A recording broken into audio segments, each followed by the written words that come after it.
अस्सलाम वालेकुम dear student, क्या हाल है? आप सब खैरोफियत से हैं? अच्छा बच्चों, लास्ट आपने वेलोसिटी, एवरेज वेलोसिटी और एवरेज स्पीड का कॉन्सेप्ट पढ़ा था इससे पिछले लेक्चर में। और आज के लेक्चर में हम रिलेटिव वेलोसिटी का कॉन्सेप्ट पढ़ेंगे। रिलेटिव वेलोसिटी का कॉन्सेप्ट भी आपको तो पता है, वो आपसे बढ़कर कौन जानता है। जब भी रिलेटिव वेलोसिटी, रिलेटिव मोशन का क्वेश्चन आता है तो स्टूडेंट अपना सर पकड़ लेते हैं, कहते हैं अब नहीं, अल्लाह करे रिलेटिव वेलोसिटी वाला क्वेश्चन ना आए, जान निकल जाती है। भाई नहीं नहीं, ये मसला हल करने को है। अब हम पढ़ेंगे रिलेटिव वेलोसिटी का कॉन्सेप्ट और समझेंगे। और सिर्फ समझेंगे नहीं है, समझ समझ से कुछ नहीं होता। और जब तक उसे इम्प्लीमेंट ना करें तब तक क्या फायदा। फिर हम एमसीक्यू की शक्ल में इम्प्लीमेंट भी करेंगे और कुछ आपके पास पेपर के एमसीक्यू लेंगे, कुछ जो नहीं आए वो भी लेंगे, कुछ इजी भी लेंगे, डिफिकल्ट भी लेंगे, उन सबको सॉल्व करेंगे। अच्छा, रिलेटिव वेलोसिटी का कॉन्सेप्ट आपको वैसे आता है? क्यों, आप किसी के रिलेटिव नहीं है क्या? वो आपका कोई रिलेटिव नहीं है? तो अगर आप किसी के रिलेटिव हैं, आपका कोई रिलेटिव है, तो रिलेटिव वेलोसिटी तो आती है आपको। सर रिलेटिव बनने के लिए दो बंदे चाहिए, वो एक मेरा रिश्तेदार और एक मैं, हम एक दूसरे के रिलेटिव हैं। तो वेलोसिटियों का रिलेटिव क्यों नहीं हो सकता? और जब आपका हो सकता है, मेरा हो सकता है, वेलोसिटियों का भी रिलेटिव होगा। अच्छा अब देखो, ये दो मार्कर हैं, ये दोनों एक दूसरे के रिलेटिव होंगे तो रिलेटिव वेलोसिटी। अच्छा आप जैसे देखें, एक मार्कर की कोई वेलोसिटी है, दूसरे मार्कर की भी, ये रेड वाले मार्कर की भी वेलोसिटी होगी। दोनों, रेड वाला मार्कर बेटा ब्लैक मार्कर से आगे चला जाता तो मैं क्या कहूंगा, रेड की वेलोसिटी ब्लैक से ज्यादा है। तो कितनी ज्यादा है? यही तो रिलेटिव वेलोसिटी है। और जैसे देखो भाई, आपके मार्क्स 60 हैं और आपके एक और दोस्त हैं बेटा, उसके मार्क्स अगर 70 हैं, तो क्या होगा, दोनों में रिलेटिव वेलोसिटी तो आ गई, यानी रिलेटिव मार्क्स आ गए। और एक के मार्क्स दूसरे के लिहाज से कितने ज्यादा हैं? और 10 ज्यादा है ना, 70 माइनस 60, तो रिलेटिव मार्क्स आ गए सर, रिलेटिव वेलोसिटी। और रिलेटिव वेलोसिटी में भी तो ऐसे ही करेंगे ना। और देखो यार, सुनते नहीं हो मेरी बात, सुनो ध्यान करो इधर। क्या एक बॉडी की वेलोसिटी और दूसरी की वेलोसिटी रिलेटिव लेने के लिए एक की वेलोसिटी को दूसरे से माइनस करेंगे। आपने मार्क्स कैसे लिए थे रिलेटिव? सोचो, वो एक के 70 मार्क्स है, एक के 60 मार्क्स हैं। 70 माइनस 60 10 आया। और 70 वाले के कितने ज्यादा मार्क्स हैं? कितने ज्यादा मार्क्स हैं सर? 70 में से 60 माइनस कर देंगे, सब्ट्रैक्ट कर देंगे, 70 में से 60 को सब्ट्रैक्ट कर देंगे, आपके पास क्या हो जाएंगे, मार्क्स आ जाएंगे रिलेटिव। तो यहां पर रिलेटिव वेलोसिटी भी ऐसे कॉन्सेप्ट है। अच्छा भी, रिलेटिव वेलोसिटी में तीन आमतौर पर केस बन सकते हैं, वो तीनों भी सुन लो अच्छी तरह ध्यान से, अपने कानों को खोलें, ठीक है, आंखों को मजीद जगमगाएं और बोर्ड की तरफ देखें। देखो भाई, एक बॉल है जिसका मैस m1 है, एक बॉल है जिसका मैस m2 है और वेलोसिटी v1 और v2। मैं रिलेटिव वेलोसिटी इन दोनों की रिश्तेदारी बनाना चाहता हूं। अब मैं कहता हूं रिलेटिव वेलोसिटी मैंने m1 की फाइंड करनी है m2 के लिहाज से। Relative velocity of m1 with respect to m2। देखो भाई, किसकी रिश्तेदारी निकालनी है हमने? सर m1 की निकालनी। भाई m1 को इज्जत देनी है हमने, पहले रखना है, पहले रखना है। तो इसकी रिलेटिव वेलोसिटी क्या बनेगी, v रिलेटिव। और m1 की रिलेटिव वेलोसिटी निकालनी, तो m1 की वेलोसिटी v1 है, ये आपके पास आ जाएगा v1 और ये आ जाएगा माइनस v2, ये रिलेटिव वेलोसिटी। v1 को पहले रखा क्योंकि रिलेटिव वेलोसिटी m1 की लेनी है और m1 की वेलोसिटी क्या है, तो सोचो, ओ बोलो, ओ देखो, v1 है।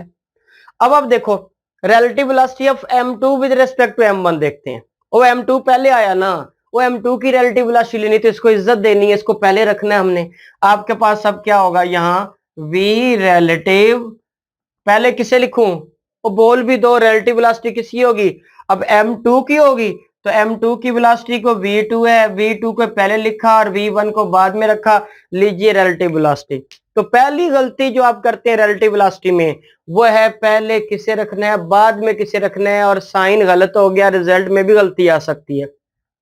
जिसकी रिलेटिव वेलोसिटी लेनी है वो पहले, और सर m2 की रिलेटिव वेलोसिटी लेनी है, m2 पहले। अच्छा अब उसके बाद, सर अगर ऐसा हो भाई, कैसा हो, ऐसा हो, ये दोनों बॉल तो अभी सेम वेलोसिटी में अगर अपोजिट मूव करना शुरू करें तो तब क्या होगा, तब बड़ा सिंपल होगा, ऐसे कर दें और सर ऐसे एक एरो अपोजिट लगा दीजिए, ये आपके पास आ जाएगा रिलेटिव वेलोसिटी। अब यहां पे देखो, पहला केस था both are moving in the same direction, अब केस है both balls are moving in the opposite direction, opposite direction में रिलेटिव वेलोसिटी क्या होगी? उसी तरह तो होगी जैसे पहले थी। तो देखो मैं अब रिलेटिव वेलोसिटी लेता हूं, v रिलेटिव, रिलेटिव वेलोसिटी किसकी लेता हूं? m1 की। और किस लिहाज से? With respect to m2। और रिलेटिव वेलोसिटी m1 की m2 के लिहाज से। तो सर यहां फार्मूला लिखें, v रिलेटिव। पहले किसे लिखना हो? इज्जत देनी किसे? जो पहले आया था यार, उसकी पहले बारी आनी चाहिए ना। रिलेटिव वेलोसिटी m1 की, तो सर m1 को पहले लिखेंगे, और m2 की माइनस m2 लिखूंगा, और इन दोनों पे एरो लगा दिया क्योंकि ये वेक्टर्स हैं। अच्छा बच्चों अब देखो, अब सर इन दोनों में तो थोड़ा मसला है भाई, मसला चल रहा है। क्या ये दोनों क्या अपोजिट डायरेक्शन में हैं? वो अपोजिट डायरेक्शन में हैं। तो सर फिर हम क्या करेंगे? एक के साथ नेगेटिव लगा देंगे। अगर राइट साइड वाले को पॉजिटिव किया, लेफ्ट वाले को नेगेटिव कर दिया, v2 को नेगेटिव, क्योंकि ये अपोजिट डायरेक्शन है। सर एक छोटा सा नेगेटिव इधर भी लगा देते हैं, कोई हर्ज तो नहीं है। क्यों? क्योंकि दोनों की अपोजिट डायरेक्शन थी। अब आपके पास क्या आ गया? v1 और ये पॉजिटिव v2 बन गया। रिलेटिव वेलोसिटी अब की बार आपके पास आ जाएगी v1 प्लस v2। दो केसेस मैंने आपके सामने कर दिए भाई। क्या? जब दो बॉल सेम डायरेक्शन में जाएं तो रिलेटिव वेलोसिटी उनका डिफरेंस आएगी। उनकी मैग्नीट्यूड लेनी होगी तो क्या करेंगे? दो बॉल सेम बेटा डायरेक्शन में जाएंगे तो रिलेटिव वेलोसिटी की मैग्नीट्यूड लेनी होगी तो क्या करेंगे? उन दोनों का डिफरेंस लेंगे। सर अगर दो बॉल्स अपोजिट डायरेक्शन में जाएंगे, रिलेटिव वेलोसिटी क्या करेंगे? रिलेटिव वेलोसिटी की जो मैग्नीट्यूड लेंगे, तो सर मैग्नीट्यूड लेने के लिए भी क्या करेंगे? सर वेलोसिटीज का आप सम कर देंगे, और जब दो बॉल्स अपोजिट डायरेक्शन वेलोसिटी को सम। ठीक हो गया। अब हम तीसरा केस करते हैं। सर वो क्या तीसरा केस क्या हो सकता है? अब हम परपेंडिकुलर को भी देखते हैं। ठीक है, परपेंडिकुलर। अब यहाँ आपके सामने मैंने फिर डायग्राम एक बनाई। इसमें एक बॉडी वेलोसिटी v1 से राइट साइड पे जा रही है और एक वेलोसिटी v2 से अप। दोनों की डायरेक्शन क्या है? अगर आप देखें भी, गौर करें, इन दोनों में डायरेक्शन कितनी बनती है? 90 का एंगल बनती है। और 90 बनती है ना, 90 बनती। रिलेटिव वेलोसिटी कैसे लेंगे भाई? किसकी रिलेटिव वेलोसिटी किसके लिहाज से लेनी है ये तो बताओ मुझे। मैं चाहता हूं रिलेटिव वेलोसिटी मैंने फाइंड करनी है सेकंड m2 मैस की किसके लिहाज से? m1।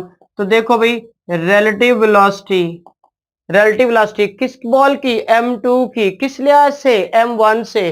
तो पहले आपको पता है किसको इज्जत देनी है हमने? जो पहले नाम आया है इसका, relative velocity of ball m2, velocity जिसका मैस m2 है उसकी वेलोसिटी v2। तो ये v2 पहले लिखा मैंने और माइनस v1 लिखा। और बात समझ आ रही है?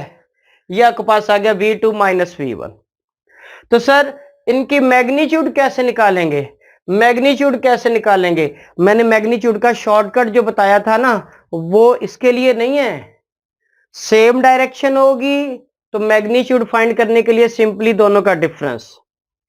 अगर अपोजिट डायरेक्शन होगी, मैग्नीट्यूड फाइंड करने के लिए सिंपली इनका सम। लेकिन सर अगर परपेंडिकुलर होंगे तो तब क्या होगा? तब आपको बेटा इसका फार्मूला बनाना पड़ेगा। सर कैसे? देखिए भाई, ये मैग्नीट्यूड फाइंड करना मुश्किल नहीं है, बिल्कुल इजी है। यहां पर आप यहाँ पे पाइथागोरस थ्योरम अप्लाई करें। पहला वेक्टर कौन सा था? v2, v2 का स्क्वायर, और उसके बाद v1 का स्क्वायर। सर ये फॉर्मूला कहां से लेके आ गए? देखो भाई, हौसला रखो, हौसला रखो। यहाँ पे मैं आपके सामने एक और डायग्राम बना देता हूं।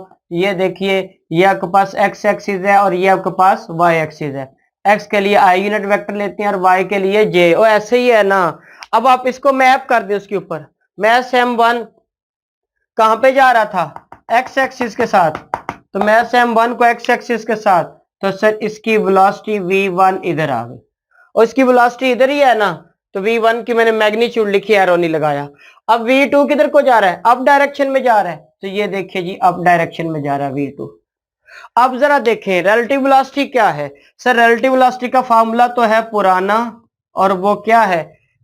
v2 से v1 माइनस। अब यूनिट वेक्टर है ना, तो मैं एरो नहीं लगाऊंगा यहाँ। देखो आपको पता है ना, वेक्टर्स याद है ना, या यूनिट वेक्टर आपने लगाना है साथ, या फिर ऊपर एरो लगाने होते हैं। दोनों नहीं लगाने भाई, दोनों नहीं लगाने। v2 है रिलेटिव वेलोसिटी, क्योंकि मैंने सेकंड बॉल की लेनी थी फर्स्ट से, तो सेकंड बॉल क्या है v2 और इसका यूनिट वेक्टर क्या होता है j, माइनस फर्स्ट बॉल क्या है v1, इसका यूनिट वेक्टर क्या है i यूनिट वेक्टर। अब एक बात सुनो भाई, इसके ऊपर एरो नहीं लगाना, सोच लो, नहीं एरो लगाना, नहीं लगाना, नहीं लगाना, नहीं लगाना। जे यूनिट वेक्टर का भी तो वही काम है, डायरेक्शन बताना, तो इस पे एरो लगा के मरना है आपने, नंबर कटेंगे आपके, ठीक है, नहीं लगाना। तो सर यहाँ क्यों लगाया, इधर मैंने जे थोड़ी लगाया है, तो वेक्टर तो बनाना था हमने, ऊपर एरो लगा दिया। अब आप देख लो, यहाँ तो मैग्नीट्यूड का फार्मूला लगेगा। सर मैग्नीट्यूड का फार्मूला क्या होता है बेटा, पहले कंपोनेंट जो था आपके पास v2, आपने इसका स्क्वायर लेना है, और दूसरा कंपोनेंट माइनस v1, इसका स्क्वायर ले लेंगे, और आपके पास आ जाएगा v2 स्क्वायर और ये v1 स्क्वायर। और समझ आ गई ये फार्मूला कैसा आया। सर आखिरी केस बताएं, कहानी खत्म करें, फिर जल्दी से क्वेश्चंस पे आते हैं, फिर पता चलेगा हमने कितना समझा। अच्छा अब तक मैंने जो 3 केस बताए, अब चौथा कोई कानून ही नहीं है। सर क्या मतलब भाई, ना एंगल 0 हो सेम डायरेक्शन, ना ऑपोजिट हो 180 और ना ही एंगल 90 हो, तो सर फिर क्या होगा, फिर ये आपके पास दो ऑब्जेक्ट हैं, कोई आर्बिट्रेरी एंगल बना रहे हैं, और 30 बना रहे हैं, 60 बना रहे हैं, कोई और 75 बना रहे हैं, 80 बना रहे हैं। सर कोई भी फार्मूला हो, कोई भी हो बेटा, इस तरह का एंगल हो, तो तब क्या होगा भाई। अब मैं क्या लिखूंगा, अब मैं यहां पर लिखता हूं एट एनी एंगल थीटा, कोई भी एंगल थीटा बन रहा हो।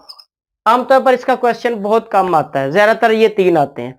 कोई भी अगर एंगल बन रहा हो, कोई भी एंगल बन रहा हो, 30 बन रहा हो, 60 बन रहा हो, सर जैसे फॉर एग्जांपल थीटा 30 बने, 60 बने, 45 बने, एटसेट्रा, कोई भी एंगल बने, सर ये भी बने, हाँ इन पे भी लगा सकते हैं, ये तो आसानी के लिए शॉर्टकट थे ना इनको।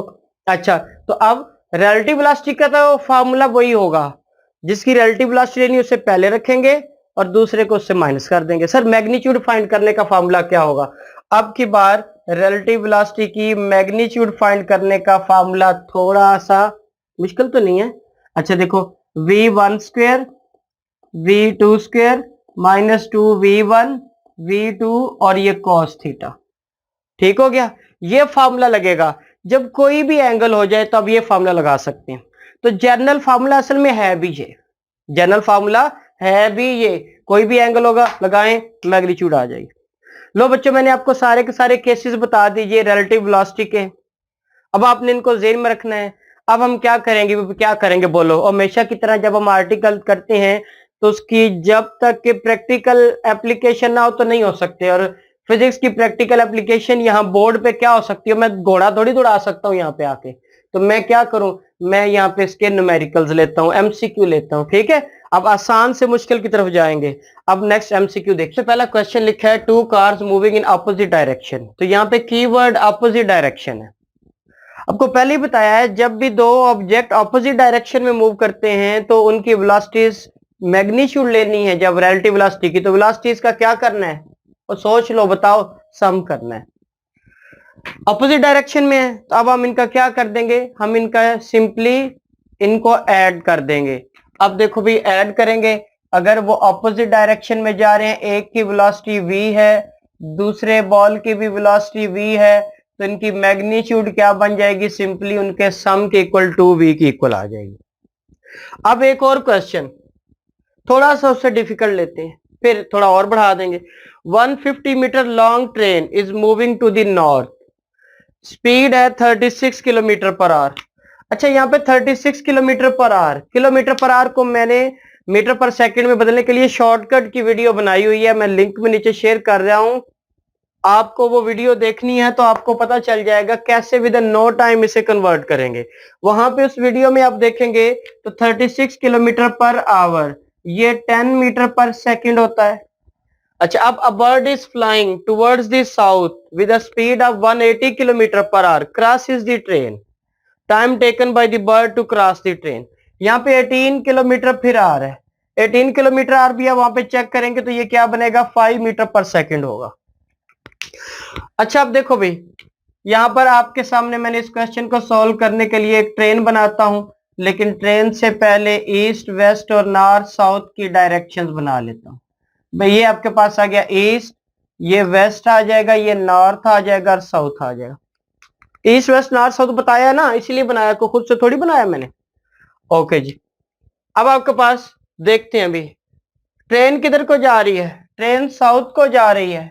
तो ये लीजिए ट्रेन, ट्रेन की स्पीड को मैंने वी टी कह दिया। ट्रेन साउथ की जानिब जा रही है, साउथ की जानिब, नॉर्थ की जानिब जा रही है, सॉरी, ठीक है, एन फॉर नॉर्थ 36 से। और बर्ड किधर मूव कर रहा है, वो साउथ की जानिब जा रहा है, तो बर्ड साउथ की जानिब जा रहा है, तो किससे, इससे बर्ड को मैंने वी बी कह दिया, बर्ड की वेलोसिटी।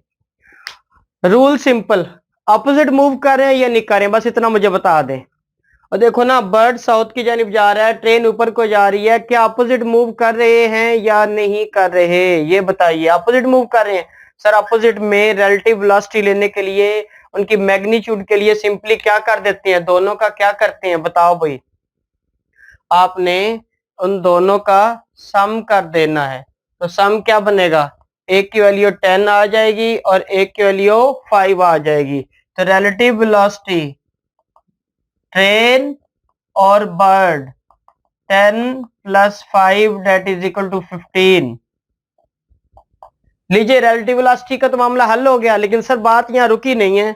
उसने कहा है बर्ड ने ट्रेन को क्रॉस करना है, जैसे देखे ना, बर्ड को ट्रेन से क्रॉस करना है। आपके मैं अगर इसे रफ डायग्राम बनाऊं, ये आपके पास एक ट्रेन है और बर्ड इसके ऊपर से फ्लाई कर रहा है, ये ऐसी डायरेक्शन में ये बर्ड जा रहा है, ठीक है, ये ट्रेन जा रही है।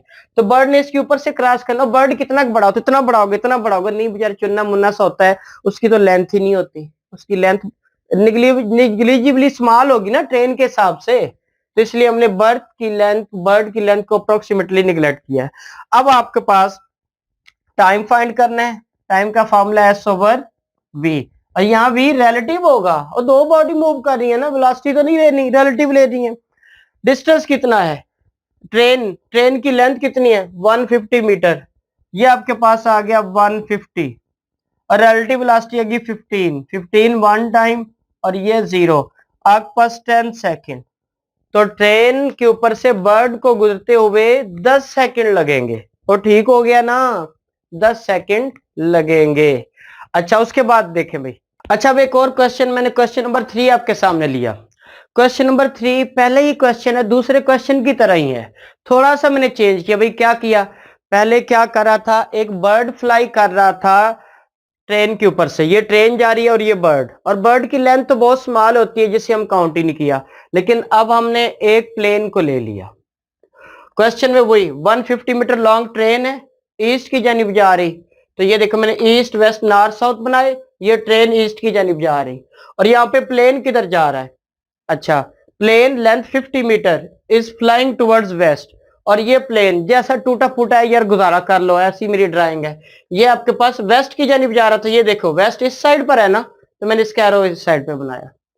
फिर कौन सा केस हो गया, अपोजिट डायरेक्शन, और अपोजिट में वेलोसिटी रिलेटिव की मैग्नीट्यूड कैसे लेते हैं, सिंपली सम। ओके स्पीड भी बताई हुई है, अब time taken by the plane to cross the train, अब ये ट्रेन को क्रॉस करने के लिए टाइम, यहां पे अब नुक्ते की बात है वो आपने समझनी है। तो पहले रिलेटिव वेलोसिटी निकालते हैं। रिलेटिव वेलोसिटी फार्मूला क्या होता है टाइम निकालने के लिए, S/V, और यही होगा ना, लेकिन सर वेलोसिटी अब रिलेटिव होगी, क्यों भाई, दोनों मूव कर रहे हैं ना, तो रिलेटिव। आपको S की वैल्यू और रिलेटिव वेलोसिटी की दो वैल्यू लेनी है, यहां लगानी है, रिजल्ट आ गया। V रिलेटिव की मैग्नीट्यूड कैसे लेंगे, और बताओ, अब तो कितनी बार बता दिया आपको, अपोजिट डायरेक्शन में रिलेटिव वेलोसिटी की मैग्नीट्यूड सिंपली सम। तो देखो आपको 36 किलोमीटर 10 मीटर आ गया, 18 किलोमीटर 5 है, तो ये आपके पास आ गया 10 + 5 और ये 15 मीटर पर सेकंड आ गया। वी रिलेटिव हो गया, ओके हो गया, ओके हो गया ना वी रिलेटिव। अब एस की वैल्यू, एस में थोड़ा सा अब यहाँ पे यही ट्रिकी पॉइंट है, पहले मैंने 150 लिया था बर्ड में, क्योंकि बर्ड की अपनी लेंथ तो है नहीं, बहुत ही स्मॉल होगी ट्रेन की निस्बत। अब आपके पास प्लेन है, तो प्लेन 50 मीटर है, देखो प्लेन 50 मीटर, प्लेन ने उसे क्रॉस करना है, तो देखो क्रॉस करने का क्या मतलब है, ट्रेन ऐसे जा रही है और प्लेन ये है, जब प्लेन यहां पर पहुंचे क्या हम इसे क्रॉस करना कहेंगे, बिल्कुल नहीं, देखो आधा प्लेन तो इधर है, जब प्लेन इस जगह पर पहुंचेगा तब हम कहेंगे क्या, कि प्लेन ने क्या कर दिया, क्रॉस किया। तो इसका मतलब है अब की बार प्लेन की भी लेंथ आपको काउंट करनी है, ट्रेन की भी लेंथ आएगी और प्लेन की भी लेंथ आएगी, दोनों होगी। तो दोनों होगी तो सर काम बड़ा ही आसान हो गया। एस की वैल्यू कितनी थी 150, 150 किसकी लेंथ है? तो किसकी लेंथ है? ट्रेन की। और प्लेन की लेंथ और सोचो कितनी है, पढ़ के देख लो 150।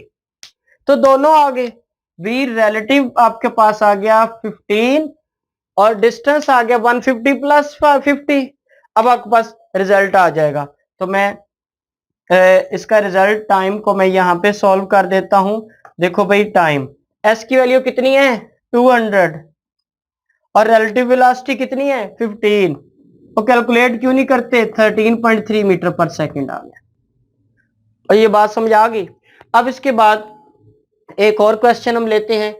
इस क्वेश्चन में rain is falling vertically downward with a velocity of 3 metre per second. तो सर रेन तो वर्टिकली डाउनवर्ड फॉल हो रही है। तो देखो भाई मैंने ये डाउनवर्ड की लाइन बना दी और ये वी रेन है और रेन की वेलोसिटी की मैग्नीट्यूड लगाई। मैन वॉक करता है रेन में 4 मीटर पर सेकंड से। मैन ने देखो नीचे थोड़ी आना है, ट्रेन जो डाउनवर्ड थोड़ी आना है। मैन ने या लेफ्ट जाना है या राइट जाना है। तो फर्ज कीजिए मैन मूव कर रहा है राइट साइड पे, तो वी एम ये आ जाएगा। अब वो कहता है रेन ड्रॉप फॉल करते हैं मैन के ऊपर कौन सी रिलेटिव वेलोसिटी से। तो रिलेटिव वेलोसिटी में कौन सी रिलेटिव वेलोसिटी होगी? तो आप देख लें कौन सा केस बनेगा। यहाँ कितना एंगल बना है और 90 बना ना, तो इसकी मैग्नीट्यूड देख लें। और इसकी मैग्नीट्यूड क्या होगी? और क्या होगी इसकी मैग्नीट्यूड? बोलते नहीं, कुछ तो बोलो। इसकी मैग्नीट्यूड का फार्मूला आपको बताया था, स्क्वायर रूट लें और इन दोनों का स्क्वायर लेके इसके इनसाइड आप लिखें। और वी आर की वैल्यू क्या है? रेन की वेलोसिटी। तो रेन की वेलोसिटी 3 है। और मैन की वेलोसिटी बताओ, 4 आ गई। मैन की वेलोसिटी 4 आ गई।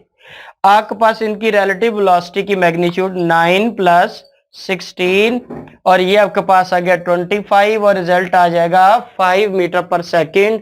हमारे पास इनकी रिलेटिव वेलोसिटी की मैग्नीट्यूड आ गई। ठीक है जी, यहां तक आप देखें, अच्छी तरह इसको समझें। कोई कंफ्यूजन हो तो आप कमेंट सेक्शन में लिख सकते हैं। अपना बहुत सारा ख्याल रखिएगा। अल्लाह हाफिज, टेक केयर।